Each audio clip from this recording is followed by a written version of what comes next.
संघ द्वारा बनाई गई विधियों और राज्य के विधानमंडलों द्वारा बनाई गई विधियों में असंगति के सवालों को हल करने के लिए प्रासंगिक संवैधानिक प्रावधान है। कौन से आर्टिकल में, ज़रा बताएं। Law made by the parliament and law made by the legislature of a state have a relevant constitutional provision for addressing question of inconsistency। बताइए क्या है सही जवाब। स्वागत है आपका पीयूष साहब, नमस्कार सर। लेट आने के लिए आपका हार्दिक अभिनंदन।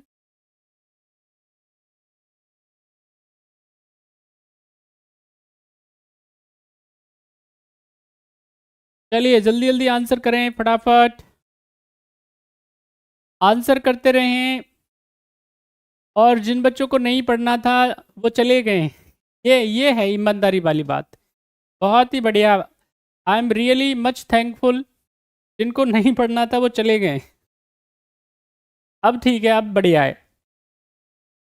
ऐसे होते हैं जिम्मेदार बच्चे। चलिए सारे बच्चे आंसर करिए जल्दी से।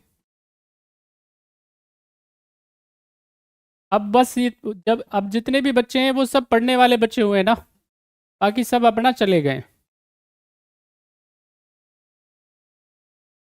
तो नाइस। चलो भाई देखो यहाँ पे क्या होगा, हमने आपको बताया था। अच्छा आप हैं, शाबाश, बहुत बढ़िया।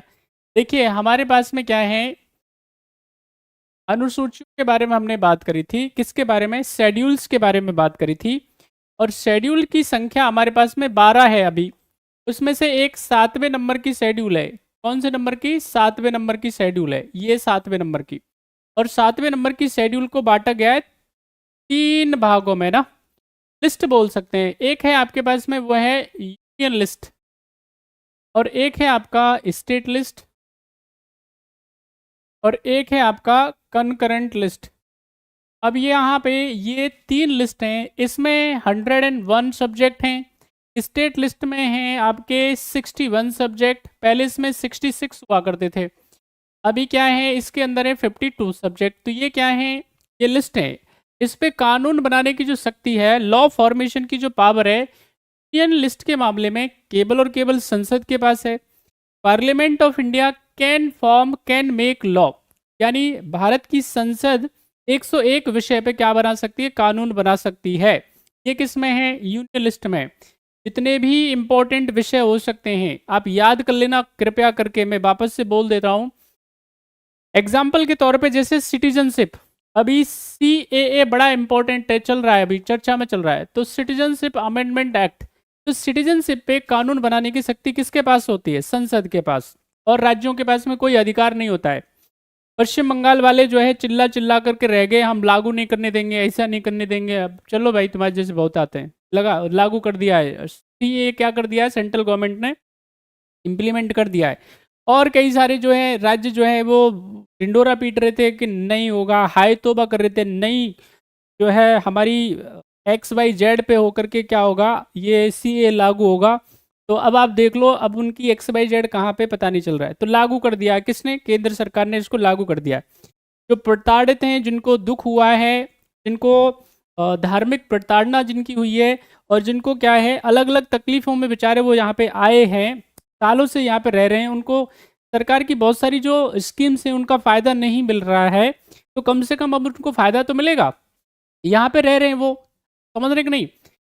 अगर 2014 से पहले अगर यहाँ पे वो आए हुए हैं, तो अब आप सोचो 10 साल तो ऐसे ही हो गए, और वो न जाने कितने सालों से रह रहे हैं।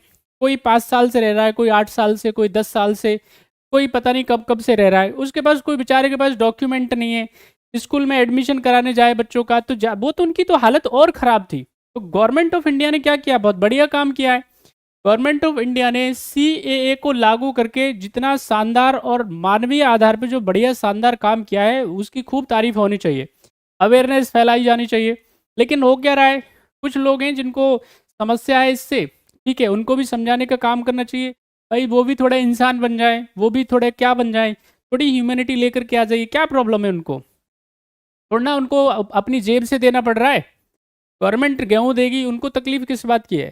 तो यहाँ पे यूनियन गवर्नमेंट क्या है, जैसे सिटीजनशिप पे कानून बना सकती है, सेंसस पे कानून बना सकती है, तमाम आर्म फोर्सेज हैं उन पे कानून बना सकती है, स्पेस पे कानून बना सकती है, जीएसटी जैसी जो चीज़ें हैं, सीबीसी, सीआईसी, लोकपाल, ये सब किस पे कानून बनाने की शक्ति किसके पास है?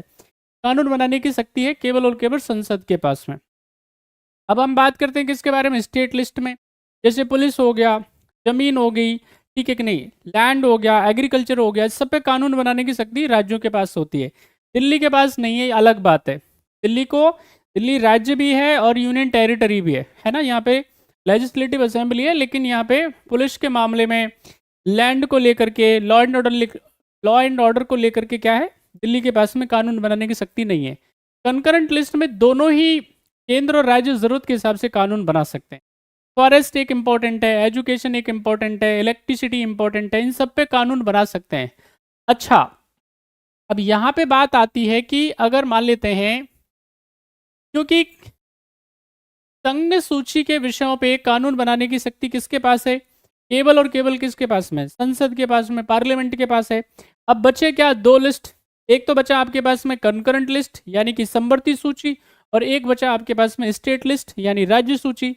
अब राज्य सूची के विषय पे इमरजेंसी में केंद्र कानून बना सकता है, कंकरेंट लिस्ट में दोनों ही कानून बना सकते हैं। अब मान लेते हैं एग्जाम्पल के तौर पे मैं एक आपको एग्जाम्पल दूं, जैसे कि क्या है, डिजास्टर मैनेजमेंट पे कानून जो है 2003 में गुजरात गवर्नमेंट लेकर के आती है, जबकि उस समय पे हमारे पास में क्या नहीं है, केंद्र में कोई कानून नहीं है डिजास्टर मैनेजमेंट को लेकर के। अर्थक्वेक आ जाएगी या फिर सुनामी आ जाएगा, या और कोई अगर मान लेते हैं बाढ़ की, फायर की कोई प्रॉब्लम होगी, सूखे की प्रॉब्लम होगी, तो कैसे निपटा जाएगा, उसके लिए कानून गुजरात पहले लेकर के आया।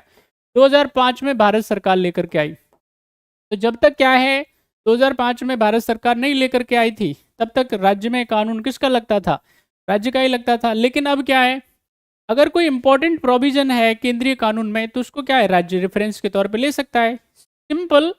यहाँ पे क्या होगा, जब भी केंद्र और राज्य दोनों ने किसी विषय पे कानून बनाया है समवर्ती सूची के मामले में, तो वैसी स्थिति में याद रखना है आपको, राज्य सूची के कुछ विषयों पे, तो वैसी स्थिति में यहाँ पे याद रखना है केंद्र का कानून क्या होता है, प्रभावी होता है। बात समझ में आ रही है? तो यहाँ पे इसका जो सही आंसर है वो क्या है, the right answer is D. चलिए, जिन्होंने भी आंसर दिया है बढ़िया है।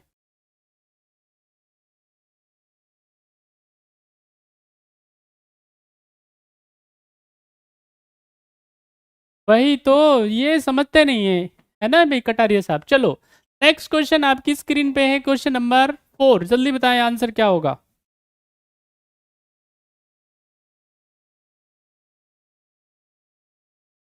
हाँ, वही वही वही। चलो आंसर करो अब, जल्दी से बताओ क्या है सही जवाब। भारतीय संविधान के किस अनुच्छेद के द्वारा संसद कानून बनाकर नए राज्य को भारतीय संघ में प्रवेश दे सकती है? क्या है आंसर, बताओ सारे बच्चे जल्दी बताओ, क्या है सही जवाब। Waiting for your answers.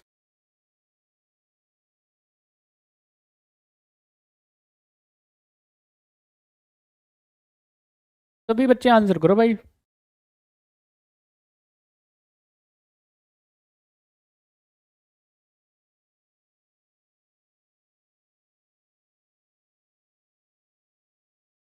फटाफट से बताइए, by which article of Indian constitution the parliament can admit a new state into the union of India by making a law under article what? क्या बात है, बहुत बढ़िया, वेरी गुड। भारतीय संविधान के किस अनुच्छेद के द्वारा संसद कानून बना करके नए राज्य को भारतीय संघ में प्रवेश दे सकती है? अब बेटा यहाँ पे क्या है, थोड़ी समस्या है, यहाँ पे थोड़ी सी क्या है, समस्या है। ये है, ये समस्या है, न्यू स्टेट समस्या है, न्यू स्टेट, और कोई समस्या नहीं है, न्यू स्टेट की बात कर रहा है ये। और अगर नए राज्य की बात नहीं होती तो मैं आपका आर्टिकल 3 मान लेता, लेकिन इसका आर्टिकल 2 है। बात समझ में आई? Article is the right answer, ठीक है कि नहीं। फॉर्मेशन और establishment of new state existing state को लेकर के बात नहीं हो रही है, ठीक है कि नहीं, ऑल्टरेशन के माध्यम से बात नहीं हो रही है, कॉम्बिनेशन के बाद या रीजॉइनिंग के बाद में स्टेट की बात नहीं हो रही है। यानी दो छोटे राज्यों को मिलाकर के एक नया राज्य बनाया, एक बड़े राज्य को जो है तोड़ करके उसकी बाउंड्रीज को अल्टर करके राज्य बनाना, उसकी बात नहीं हो रही है। उसके लिए आर्टिकल कौन सा है? उसके लिए आर्टिकल है 3। लेकिन नए राज्यों की स्थापना के लिए एग्जिस्टिंग स्टेट को छोड़ करके उसके लिए आर्टिकल कौन सा आता है? 2 आता है। Article 2 is the right answer.